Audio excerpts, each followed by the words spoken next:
Hare Bol, Hare Krishna, Hare Krishna, Hare Hare, Hare Ram, Hare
Hare Krishna, Krishna Krishna, Hare Hare. Hare Rama, Rama Rama, Hare Hare. Hare Krishna. Krishna.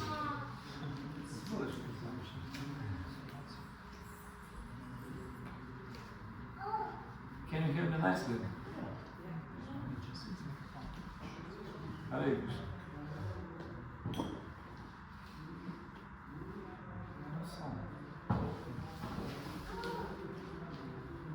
Hare Krishna, dear devotees, dear guests, dear friends, welcome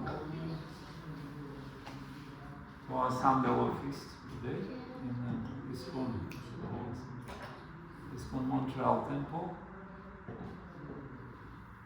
Thank you for coming, all of you. Happy to be here as well. And by the way, how many of you came for the first time? Oh, really? Welcome. Thank you for coming. Feel yourself as at home. Thank you. Do you know about our philosophy? Something? Do you know anything? I think I can say what I understand. Maybe if there's something to correct, that's okay. That's good. So we try to explain. So right here we are at the temple of ISKCON Montreal. It's the International Krishna Consciousness Society. So we believe in Krishna, who is the Lord, and he was he's the origin of the Bhagavad Gita, who was about him, who was the infant Koshi, and he was giving advice for the battlefield. You know everything. Okay. So you basically gave to us whole overview of our Krishna conscious philosophy. Thank you. Okay, so we have Sunday Lord Feast program, which is basically consists of 4 things: chanting, dancing, feasting, and philosophy. So we have our dancing and chanting, and also feast is coming. And now is the philosophical part, just to explain why we're dancing and chanting. Right? And basically we present overview of Krishna conscious philosophy, or explanation what the Bhakti Yoga is all about. And we doing it on the basis of Bhagavad Gita. Bhagavad Gita is the best book of knowledge. It is the best philosophical book on philosophy, and it is considered to be perfect theistic science because it's spoken by God himself. So Krishna is God, he spoke this philosophy. Shri Bhagavan Vacha, Dharma Kshetra, Kurukshetra, and so on and so forth. So Krishna, he is a supreme authority on knowledge, and he is a ultimate source of all knowledges. Therefore, we accept him as a supreme authority, like Satyam Param, he is absolute truth actually. And Krishna himself established, he declared in Bhagavad Gita that the conclusion of all the Vedas is to know, to get to know Krishna. By the Vedas, I am to be known Krishna. Vedayasya Savar Aham Eva Vedi Vedanta Krit Vedavita Vachakam. So Krishna, he is the supreme authority, he is the compiler of the Vedas, he is the knower of the Vedanta, and the purpose of the Vedas is to understand Krishna. Right? So just one line, so we can understand why we have to read, or why we have to study Vedic literature, what is the purpose to understand the Vedas. So, but Vedas are very huge. It's a huge body of knowledge. It's like an ocean of different mantras, different concepts and ideologies and teachings. And it's difficult to cross it over. We can easily drawn. We can easily drawn.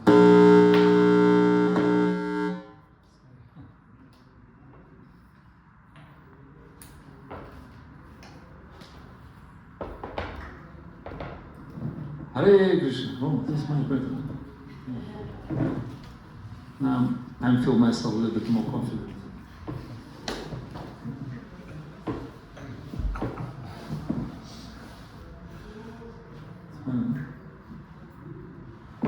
Hare Krishna. Okay.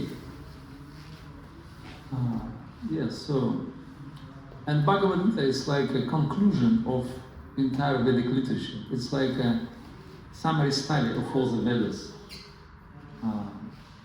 It is same as quintessence of all the Upanishads. And our acharyas, our spiritual masters from the past, they glorify this Vedic literature, or Bhagavad Gita as it is. For example, Srimad Shankaracharya, one of the great spiritual teachers in the past, he said, Sarva Upanishada Gava Dotka Gopalanandanam Parthavatsa Sudhir Bhakta Dukkha Gitamrita Mahat. So he said, Bhagavad Gita is like a quintessence of entire Upanishads and Vedanta. And it's like a cow. And Arjuna is like a cow, Krishna is like a cowherd boy, and he milking this cow and distributing this nectarian milk in the form of instructions of Krishna to all the sages and the devotees. So Arjuna is like a cow drinking this milk. So, Bhagavad Gita. And this is very unique teaching of Krishna. And Krishna was able to present entire Vedic concept, entire Vedic science. And this is a small book, which is 700 shlokas, and it's very condensed knowledge. Very condensed, it's like powerful message of quintessence of entire Vedic literature. And to understand, to grasp the essence of this Bhagavad Gita, we can follow the analogy which is given by our acharyas. They're saying that Bhagavad Gita is like a jewel box, you know, where there is three constituent parts, where there is a bottom, there is a lid, and also inside part of this, the essence, the jewel inside the box. So Bhagavad Gita is like that.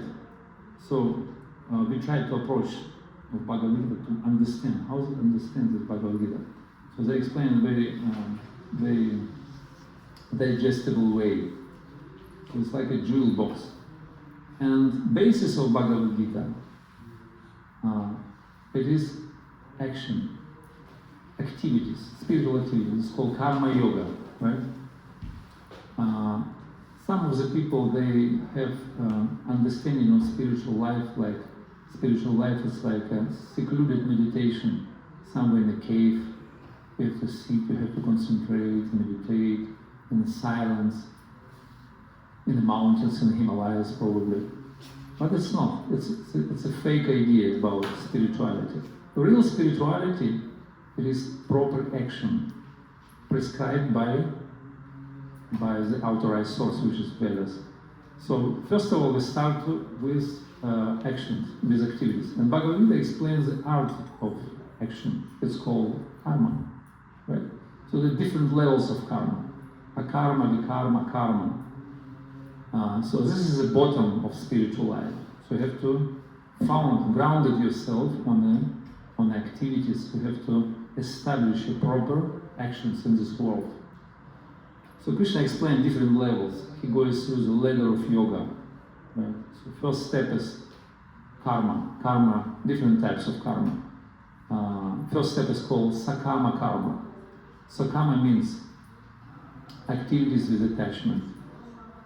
When we cultivate when we perform our spiritual prescribed duties, but with attachment, we want to get something, right? And in the Vedas, the whole section, probably majority of the Vedic literature, explain how to get something by following proper action through the manual, which is the Vedic literature. And you can get anything because Vedas are like ripened fruit, like a desire tree. It is correct. Desire tree, kalpatara. So you can get anything from the Vedic literature, from the Vedas. So you can start from there. This is the bottom. This is the first step in spiritual life, and it's called yoga, karma yoga. Yoga means link up or connect to the supreme consciousness, supreme being, supreme soul. So you can connect through the karma. right? So you're doing this yoga, and Krishna said to Arjuna, probably you not on that level. You just have to make one step up. This is too low for you. So you have to perform your duties, but with detachment. Just detach the fruits of your activities. Just give it away. It's called karma yoga, right? Or nishkama karma. Nishkama means without karma, without desire. So you have to give away to Krishna. That's what Krishna said. Yad karoshi yad nasnasi yad johosi dasi yad yad tapasya silkamtaya mad korushvatat arpanam. Whatever you do, Arjuna, whatever you eat, whatever austerities you perform, whatever you do in this world, you just have to offer it to me. Mad arpanam, give me like offering. Yeah. And this is the level which Krishna inspired us to be on at this level, Nishkama Karma Yoga. Basically, we not renounce our fruits of our work, right? We're working, we're getting salary, right? Everyone got your salary, it's okay, no? You're not giving away, no? You keep it. But the main things, you have to renounce the false sense of possessiveness, or the false sense of that I'm doer, I'm knower, and I'm enjoyer. So you have to shift your paradigm. That's an inner shift. But externally you do things like normal people. That's why it's called karma. Like many people, they're doing this in this world. So much karma. And Krishna speaks like probably 400 verses about karma, right? Out of 700. So he explained, so he inspired Arjuna, carry on, don't just falsely renounce things and just try to imitate higher level. Go to the forest and do some meditation. You just fight, work. He said, you have to work.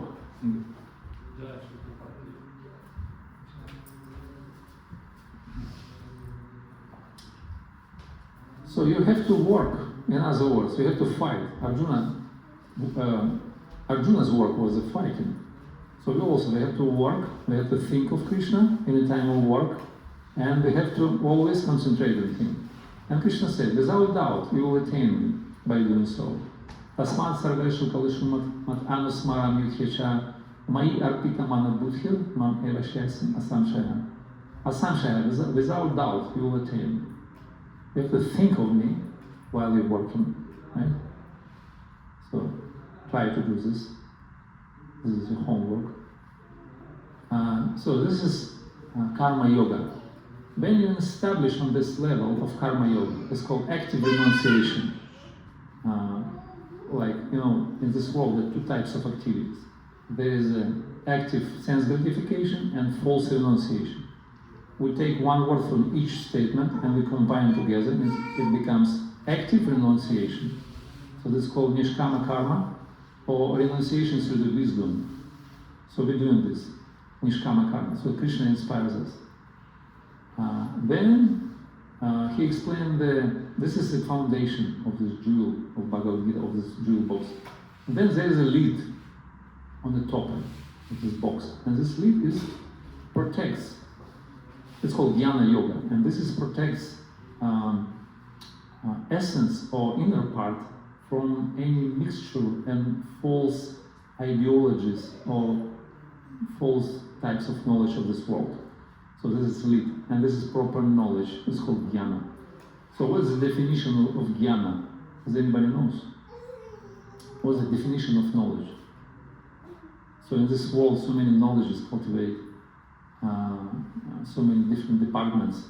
They declare that we have a knowledge, we have experimental knowledge, empirical knowledge, scientific knowledge, but this is this kind of theoretical thing. They say this religion, things. This is very theoretical, you know. But actually, Krishna gave a definition of knowledge. He said, Kshetra Jnayo Jnana. So knowledge means the field of activity and knower of the field. That means material energy and jiva, which is knower of the field, Kshetra Jnana, and the source of everything. It becomes like a triangle, you know? Triangle, it's called triangle of Sambandha. Sambandha means preliminary knowledge of different tattvas. Tattva means philosophical or metaphysical concept or truths which exist eternally. And there are three main tattvas. Jiva tattva, Maya tattva, external energy, and Ishvara tattva. And this is called knowledge. You see, it's a full, complete understanding of the reality. So modern science, they're saying, so they have a knowledge, empirical knowledge, experimental knowledge. But they're dealing with gross material elements. They don't have knowledge about subtle material energy. We speak about soul or super soul, about spirit. So this Sambandha Gyan it's like complete knowledge of the reality. You can get full understanding of the subtle and gross and spiritual world from the different levels. And between these three tattvas, they have interconnection. Like, for example, how Jiva connect to the material nature. Is anybody knows? So how? Huh? So is the karma. Karma. Yeah. This is if you draw this triangle, there is a Jiva and Maya, and interaction between them will be karma. So karma, when you're dealing with material nature, so you act. Every action has equal and opposite reactions. This is karma. So then Ishvara with Maya, how they connect with each other? Through Kala. Kala means time factor. So when Supreme Lord, he casts his glance upon material nature, everything set into motion. Madhyakya kshena prakriti suyate sacharacharam. And then Ishvara and Jiva, how they interconnect with each other? Does anybody has any idea? How they connect with the Supreme Lord? What's the proper connection? Bhakti, exactly. So Bhakti. So this is 6 topics of Bhagavad Gita. Actually, there are 5. 5 main topics of Sambandha Gyan, or 5 subject matters of Bhagavad Gita. If you understand them, you understand Bhagavad Gita. Actually. But there is a 6, because Bhakti and Karma are the same, almost same. So Karma, when you're dealing with material nature, but Bhakti when you're dealing with the Supreme Lord. If you cannot perform Bhakti, that means you have to go through material nature by performing Karma. That's why there is Karma Yoga, karmic activities, prescribed duties according to the Vedic literature, right? So you're going through via media, which is material nature. And this is Vedic technology, it's called Yagya. Yeah? You heard of Yagya? Okay, so this is Jnana, this is section of Jnana, which is like a lead of Bhagavad Gita. Last section, explain proper knowledge about the modes of material nature, Sattva, Rajas, Tamurti, Guna, Prakriti, Sambhava, the explanation of divisions of fate, also Krishna explained. Also, this is Bhagavad Gita, it's like a book of psychology. There's so many different psychological types of personalities I explain. Like Krishna said, there are 2 types of people in this world, divine and demoniac.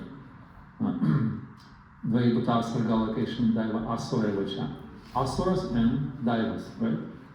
And also he explained there are pious and impious people, Dushkritina, Sukritina, those who approach God, the 4 types of people, those who never approach.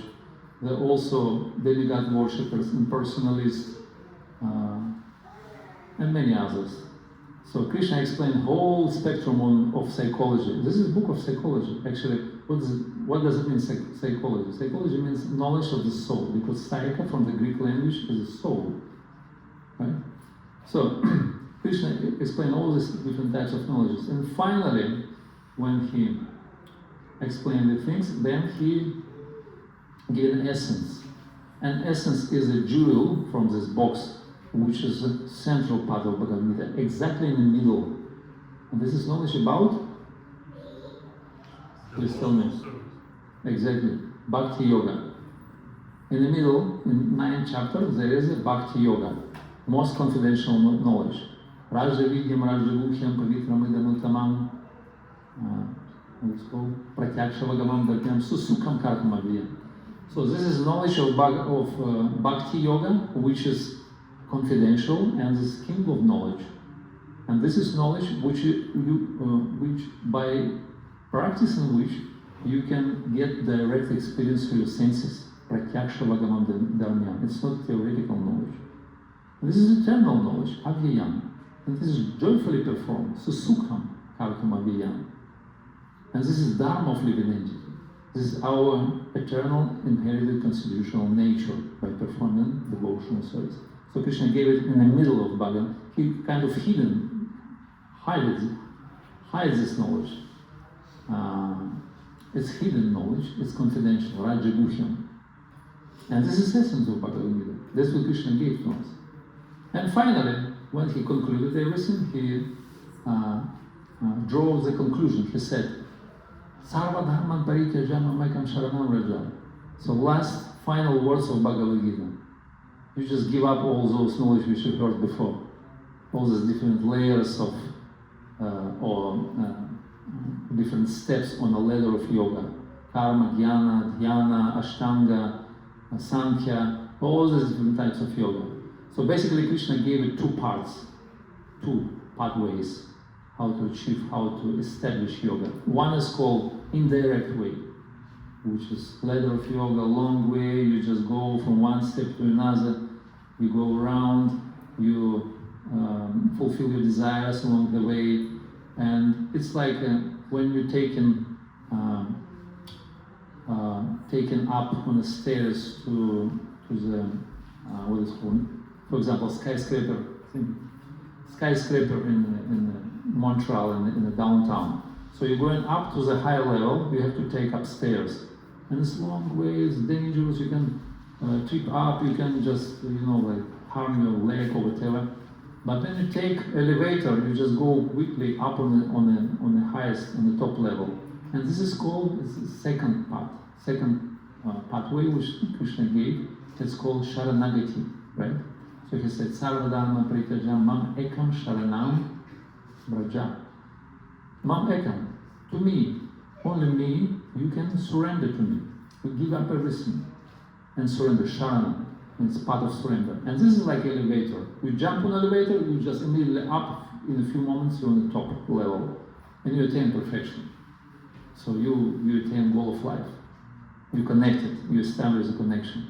So this is Sharanagati part. And Krishna insists on that part, because this part is very long. It takes many lifetimes to perform. So which part we're going to choose?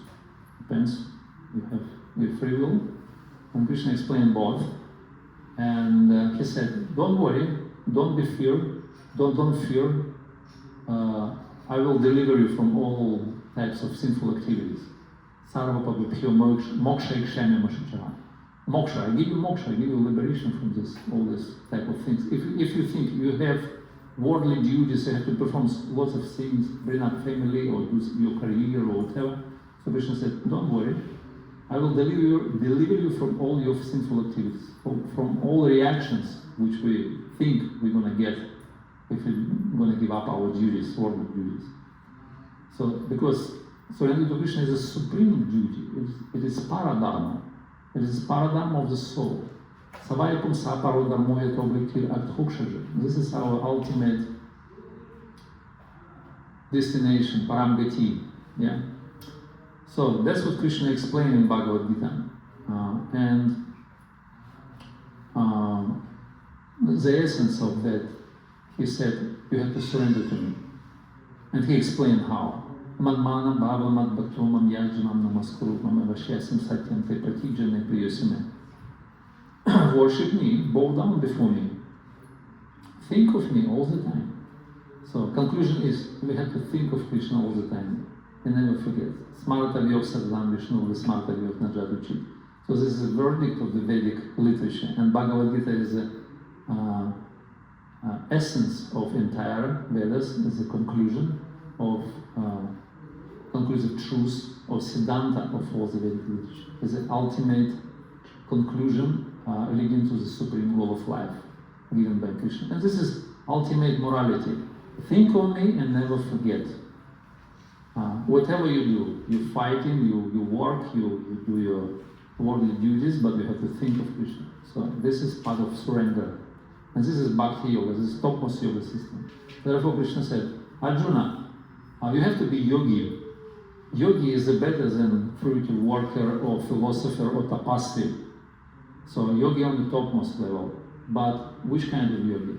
Explained in the 6th chapter, he said, Yoginam apish sarvasham adgatinantaratma atmana bhajatayamam samami yukta tamomataha. So that yogi which completely surrendered to me, and he is fully in me, he is a full faith in me. So he is my friend and he will attain me. So this is topmost yoga system, this is Bhakti Yoga. And this is essence, this is jewel from this box of Bhagavad Gita given by Krishna. So this is very brief presentation of entire Krishna conscious philosophy, which is based on teaching of Bhagavad Gita spoken by Supreme Lord himself on the battlefield of Kurukshetra 5,000 years ago. And this message is eternal message. It's not like it's been spoken previous yuga, Dvapara yuga, and maybe it's not applicable to modern situation. So we live in a modern age, so we're completely different people with different mentality. Maybe it's not applicable to us, but no, this is exactly a message for all the time, for all people, for all folks. No problem, so you can take it. And because it's eternal Shastra. Because it's spoken by Krishna, who is a perfect person. And this is perfect instruction, not different from himself. So we are like in a battlefield of this material world. It's like a huge battlefield, bloody battlefield. So many enemies around, they attack us from the different directions. And there is a battle outside and inside as well. So we fight it with our lower nature, with our mind, with our karma, with threefold miseries. Adhyatmika, Adhyadaivika, Adhyabhaudika. So many enemies, and opposite enemy, which is against us, is more powerful than we are. But Krishna said, no problem, you take my side if you let me get charge of your chariot, of your yantra, which is this body. If you allow me to carry, to drive this chariot, so we'll cross over this bloody battlefield and we'll attain perfection. We'll come to the other side of the reality. And that's what symbolically represents this Bhagavad Gita.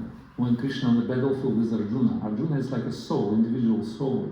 There is a chariot, which is our body, yantra.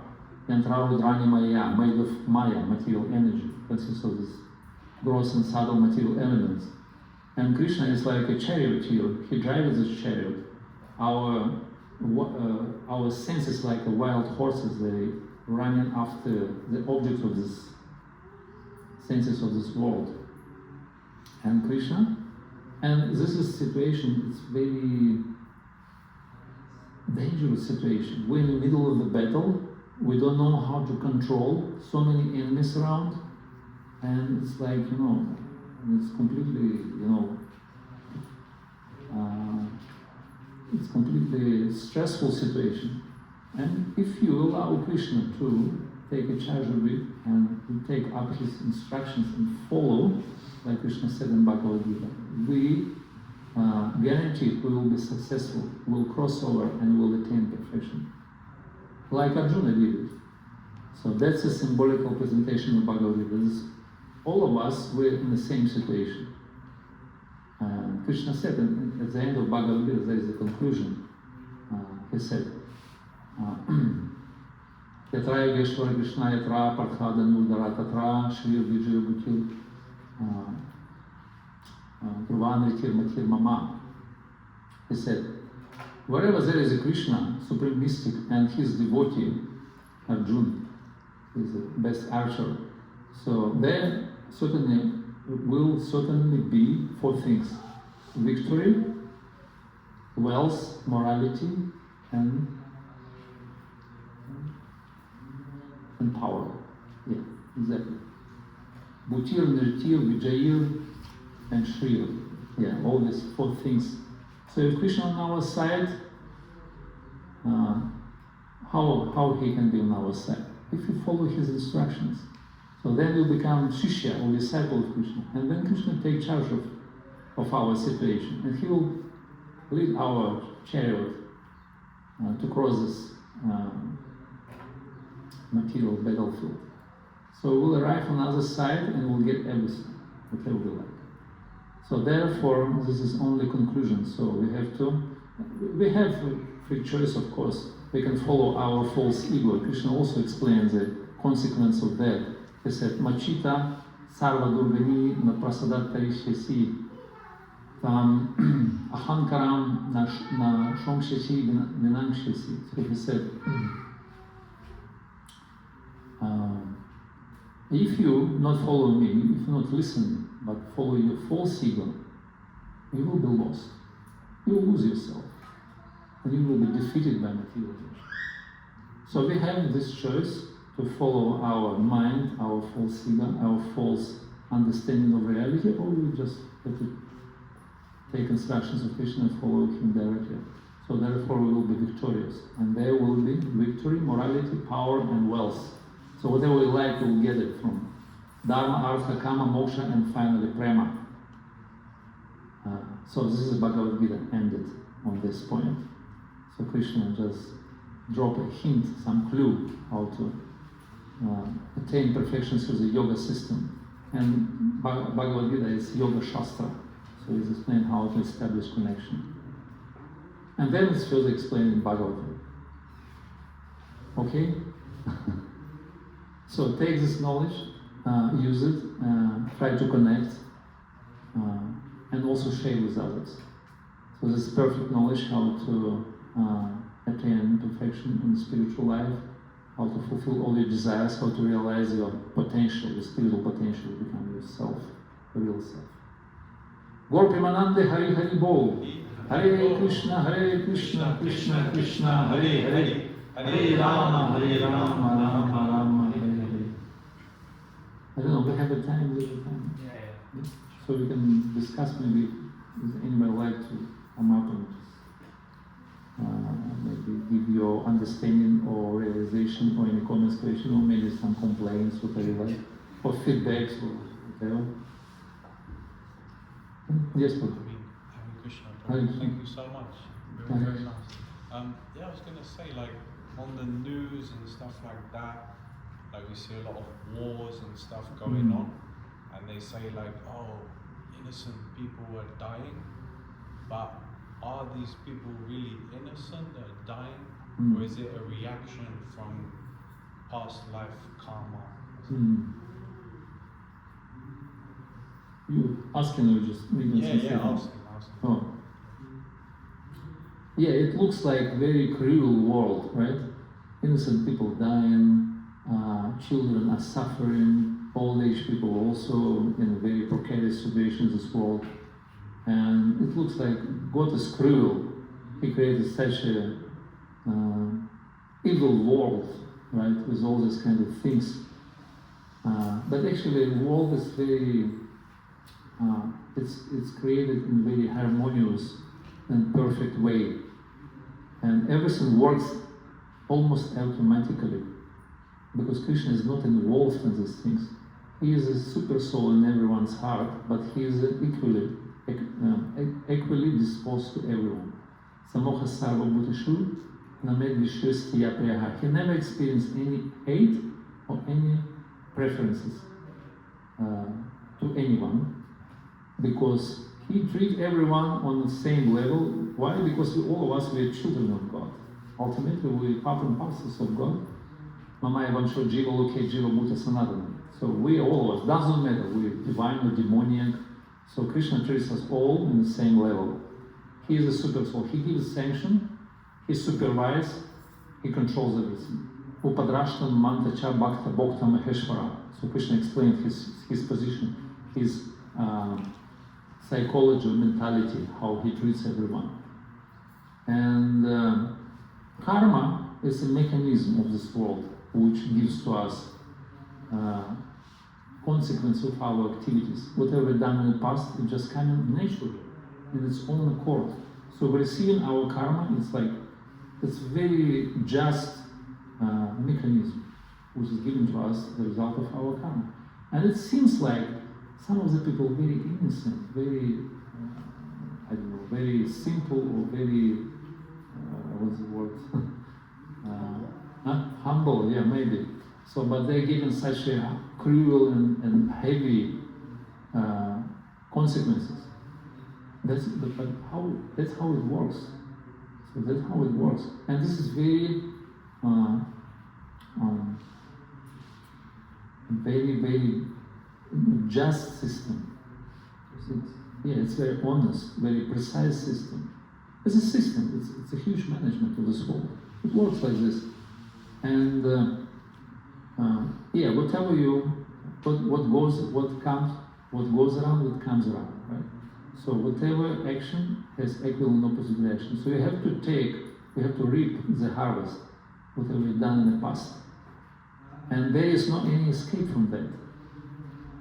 So we have to suffer, we have to receive some mixed fruits or good fruits. There are three types of fruits. Bad consequences, good and mixture, right? Tamas, Rajas and Sattva. So the three choices we have. It depends which modes of nature we act in the past. In the same way, it's coming like waves of time, because time is an energy which pushes this material energy. And according to the time waves, we get a reaction from the past. And this is very hard sometimes, because justice is always hard, right? So we don't want to, actually, basically, we don't want to be, we don't want this justice upon us. We want mercy, right? We want to escape this just system, and this is mercy. And the best escape from this very heavy system, this material world, is to take the spiritual life. It's like kind of escape, you know. You escape your karma, you get rid of this, you wash your hands, finish. You just run away from your karma. And this is the best way how to deal with it. So you take up spiritual life, you take shelter of Krishna, you chant Hare Krishna, and no more karma, finish, it's burn out. So no karma. But although we perform so much karma because we eternally conditioned souls, we are anadir bahirmukha, there is no beginning of our conditioned life. That's why there are piles and piles of karma. We never work it out. So we're going to always suffer in this world. And it's like a circle, you cannot get out. It's like it's like a squirrel in a circle. You're always spinning around, you cannot get out. And the only way to get shelter of Krishna, to take up spiritual life, to chant Hare Krishna, and then there is no more karma.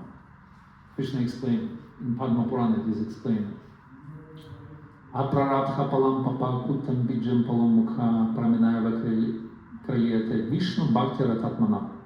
So it is explained 5 types of karma, the different types of karma, like it's called aprarabdha, means unmanifested karma. We don't know what is coming.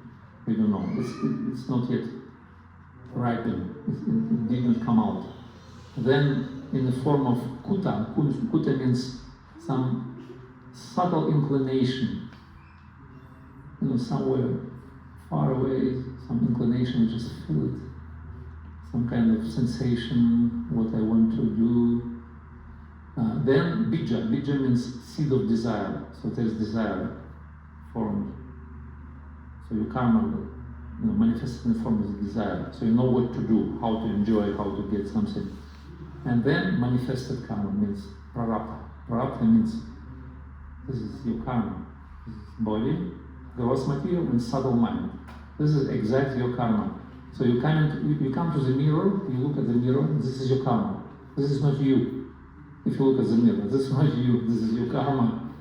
This is bewilderment. Sometimes people ask, what is my karma? Just look at the mirror, this is your karma. That's what you're gonna experience. And this is prarabdha. And then another one karma, it's called palanmukha. Palanmukha, when it's coming at the front of your face, it's gonna hit you. It just in one moment it's gonna hit you. Or gonna give you pleasure, I don't know. Somebody give you cake or money, or hit you in the face. So this is called palanmukha. It's this karma and all this previous one which I mentioned about. All this karma will be cancelled Praminayava praliyate means pralaya, finish, no more. By Vishnu Bhakti Ratatmana. Ratatmana means mature devotional service. Good, mature, good devotional service with a feeling. Ratatmana with Rati. Vishnu Bhakti Ratatmana will be cancelled. Everything, all your karma, finish, no more. If you say Hare Krishna, Hare Krishna, Krishna Krishna, Hare Hare, Hare Rama, Hare Rama, with a feeling, Rama Rama, Hare Hare, finish, no more karma, you liberate the persons. Vijay, Hare Bol. This is good news. Direct, yeah, Sharanagati. But you have to do this all the time. Not just once. You have a home time? Yes, so if I understand correctly, in order not to pass the karma that was given to us into this human form and then not to give it to somebody else, like after us, to like save them from the bad things, we have to give ourselves to Krishna to attain like spiritual perfection. Give our karma to somebody else? No, just I didn't understand this point. I think she's talking about program, like for your let's say our children, they carry our Okay. programming and then they carry on that. You mean this? Our children? Next slide. Huh? Are you doing about next slide? Yes. Yeah. Oh. Yeah, so we carry on our karma with us throughout the many lifetimes, million lifetimes. And we accumulate more and more. There is no any space, any point in this world without karma. So you worked out your karma and you create new karma with every step of this life. You, what is called, worked out, I don't know if it's correct word, and then you create new every step.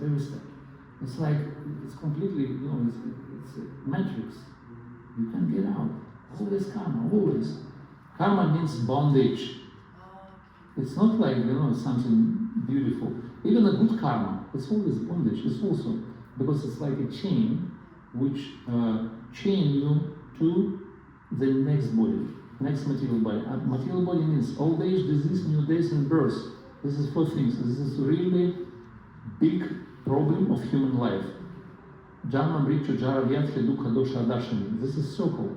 So even a good karma, even you become like superstar or movie star or Bollywood star, whatever, with millions of assets, but still, you're gonna die anyway. You're gonna suffer. You're gonna get old. All the diseases, all these crises. We're gonna suffer like a dogs in this world. Doesn't matter what's the title. I'm superstar, politician, musician, whoever. All of them, they're suffering. Even high-profile personalities, they have a challenges, they have a crisis, they have a mental disease and things. So therefore, even good karma is bad karma. So we want to cancel everything. Good, bad, mixed karma, everything. Throwing out. Aprarabdha, prarabdha, kutam, bija, palamukha, all this karma. And its only possible way is to surrender to the Supreme Lord, performing Bhakti Yoga. Bhakti Yoga means, Krishna, I am yours. I want to surrender. I don't want any more independence. I don't want to be independent in this world. I want to be a servant. Please, give me shelter. Hare Krishna. So this is Bhakti Yoga. Okay, perfect. That was exactly what I was in other words. Thank you. Yes, thanks. I have a question. Why is it that some people are more inclined to surrender to God than others? And even if some people say they believe in God, they love God, they're still afraid to put a face to God. They don't like what they call idols, even though they say they love God, etc. It depends on, it's called piety, sukriti. So your spiritual samskaras or impressions in your heart. So that depends on your level of advancement. When some of the people, like you said, they're not inclined at all to surrender to this Brahma, they're called dushkriti. They don't have any sukriti, any piety. That's why they think, we handle this material nature. We're gonna do our own self. We will create science, technology. We will conquer this material energy. And this is very stupid people. They're gonna die. They're gonna suffer. They're going to implicate in this cycle. And this is called dushkriti. There are 4 other people, 4 types of sukriti. They're coming to the Lord when they suffer, when they're looking for wealth, or they're inquisitive, or they want to understand the truth. You know, there's 4. HG Gaurasundara. So they have sukriti, and they understand. So I have to surrender to the Lord. Now, I myself, I'm not going to manage. I cannot survive this here. And also, worshiping to the deity, this is supposed to be some level of understanding of divine revelation, because we are all of us on a certain level of our spiritual evolution. Like, for example, if you're born in the Hindu tradition, they're from the childhood, they understand this is deity, some deity, so, and this is like a spiritual object, so we have to worship, we have to pay respect and pray and so on and so forth.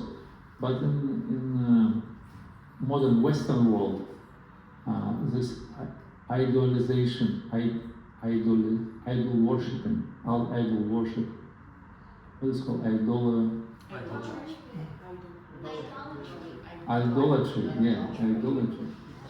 So, why? Because they were brainwashed by their own, concept and their own mundane religions, where they explain, so you should not create image of God and this and that, so God is inconceivable, you cannot think, you cannot imagine Him, and this is idol.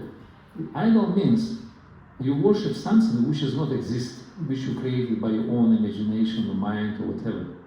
For example, people worship work or money or family life. This is also idolatry. Idolatry? Yeah. It's idolatry, because they created their own God. But worshiping to the deity means, so we follow the authorized source, which is scripture, Shastra, where the explanation of image of God, how he looks like. So we're taking all this description and we create deity, which is completely, according to our philosophy, is not different from Krishna himself.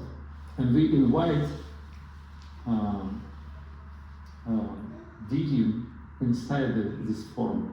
We're doing this ritual, which is basically invitation of the divine personality into this material element. And this is called Daro Brahman, or manifestation of God in material, throughout the material elements. So this is completely authorized. It's very scientific. But idolatry means you worship something which you created by your own mind. That's what meaning of explanation, definition of idolatry by Google, I think. Google Maharaj. Right now all of us in Google Parampara. We get knowledge from the Google. And Google has 2 aspects of God, all pervasive and all knowing.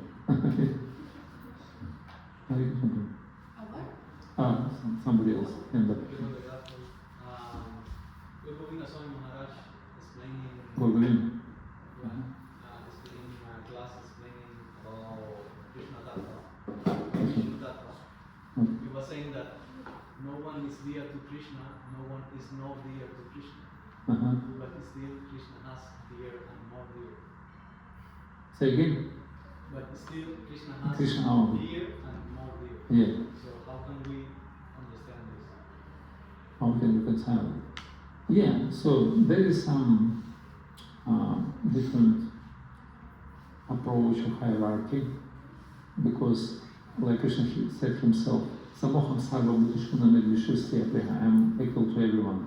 I'm not envious to anyone, I'm not dear to anyone, so I'm equally disposed to all. But those who worship me, and he's friend of me, and a friend in him. So Krishna changed his format of dealing with. Why? Because some of the person expressed personal desire and devotion to him, and immediately he reciprocates. Because Krishna, he is a Bhavagrahi Janardana. He reciprocates with your mood. Whatever mood you express towards the Lord, he reciprocates accordingly. That's what Krishna said. Yat hamam prapadyante tam stathayo bhajamyaham. How much you surrender to me, to that much I reciprocate with you. So Krishna responds to you in the same way, in the same mood, with the same intensity.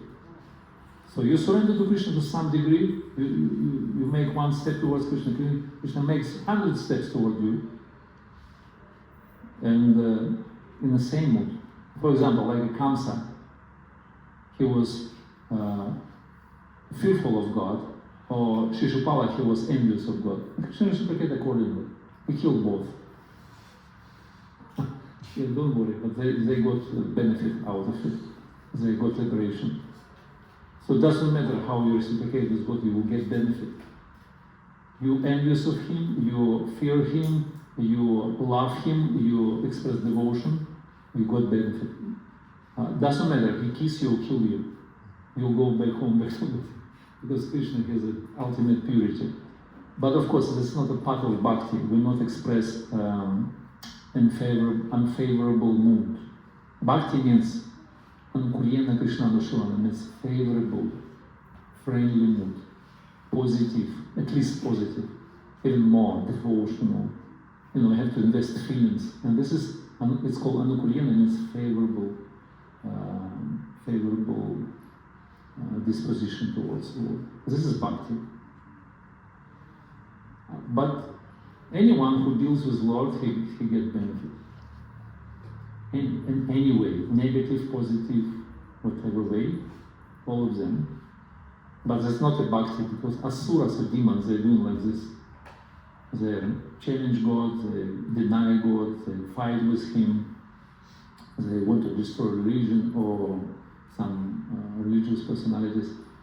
And God reciprocates with them as well, on the same level, because He exchanged in the same way. Yeah, He's like reflection. He just gives them same things. Although He's not envious of them, equally disposed. Is it okay? Makes sense. Very Makes good. sense. Very good. Thank you. Good. I'm glad. Okay. Anything else? Maybe last questions at the last moment. Prabhu, can you explain why is this knowledge is called confidential? Why is it revealed if it's confidential? Because of what it's confidential.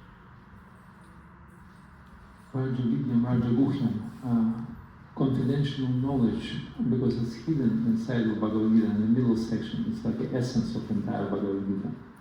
And confidentiality means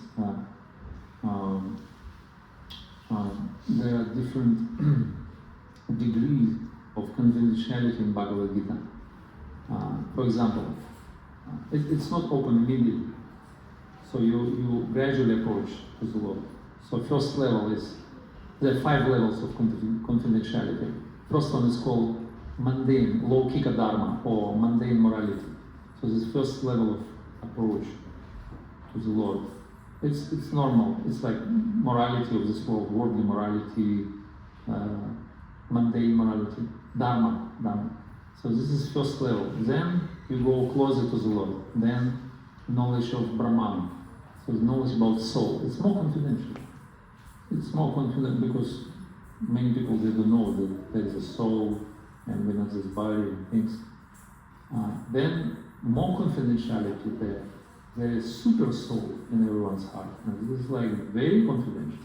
It's called Guhya Taram. Guhya Taram. And I'm sure before you came to Krishna consciousness, you never heard about it. In everyone's body there is a super soul. Have you heard about it? No. Holy Spirit. Oh yeah, I guess because I was raised as a Christian. Yeah, So, I mean, we all of us probably Christians. I'm Russian Orthodox, I'm baptized in Soviet Union. So there is no knowledge about super soul because it's very confidential. Who knows it? It's like it's a complete enigma to the modern people. In the Bible it says that God is in the heart too, as a belief. Yeah, it is same, but it's like a figurative way. It's not scientific presentation, but it's kind of hint dropped there.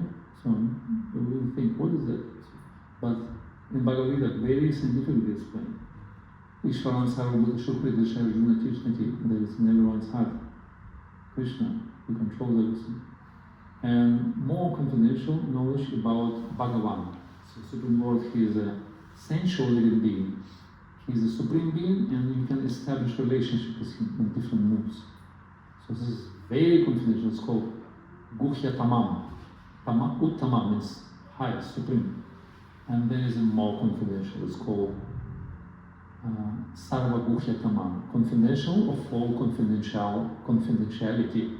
Most confidential out of all confidential. And this is knowledge about bhakti. So this is the most confidential knowledge. So bhakti is the supreme message of Bhagavad Gita, the supreme message of the Vedas. So devotional service to Lord is even more confidential than knowledge about Supreme Lord himself. That's why it's considered to be Raja Vidyam, Raja Guhyam. This is hidden knowledge. This is topmost confidentiality. This is the last word of Bhagavad Gita. You surrender to me, you think of me, you become my devotee. This is the topmost message, by the way, out of all Bhagavad Gita. So you have to become devotee. This is Krishna's desire. He wants you to become devotee. And this is confidential.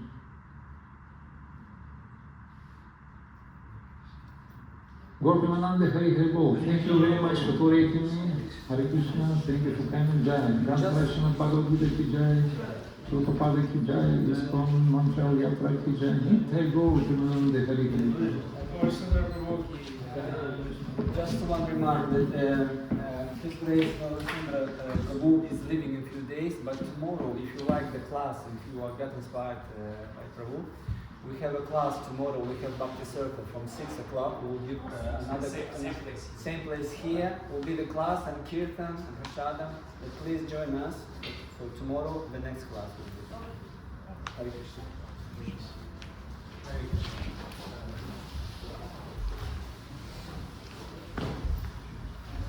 This one. Oh, this one.